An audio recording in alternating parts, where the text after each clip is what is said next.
হাতটা যখন ভাইব্রেট করছে শক্তি নেই হাতে।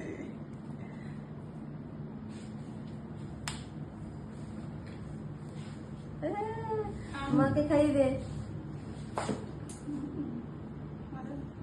Proud moment. আমি খাই দিচ্ছি। ব্যাস আমাকে এইটুকুনি আর না।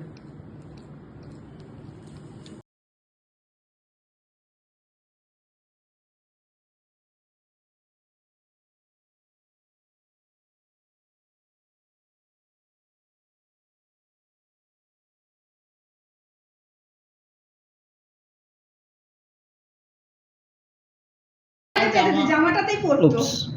দেখেছিস কাণ্ড? এই দুটোকে আমি একদম ভরসা করি না। কোন দুটোকে? ইচ্ছে করে তো বুঝতে ব্যাপারটা বুঝতে পারছো না। এটা অনেকটা আসবে, আমি একটু তুলে নিই।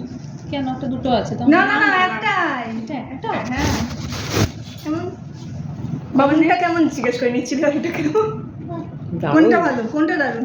আচ্ছা আমি তো ভিডিও করছি রাজন দা।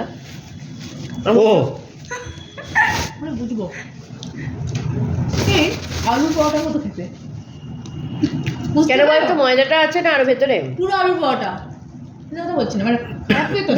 ভালোই হয়েছে, এটা যা হয়েছে হয়েছে আমার দারুণ হয়েছে। বেসিক্যালি তো তাই, আলু পরোটা তো তাই। তুই তো হেভি রান্না করিস। না না তোর তো রেসিপিটা তো তোর দারুণ তো। চিলি অয়েলটা আর ওই এগুলো একটু মধ্যে ঢুকিয়ে রেখে দাও, তাহলে আরো খেতে ভালো লাগছে। আমি ওকে বলেছিলাম এটার মধ্যে মিক্সচারটার মধ্যে চিরিয়াল দিতে একটু। হ্যাঁ না না আর রসুনও দিয়ে দিতে পারিস, এটার মধ্যে রসুনও দিবি। এটার মধ্যে সিরিয়ালটা দিয়ে দিলে অবশ্য রসুনের এটা পেয়ে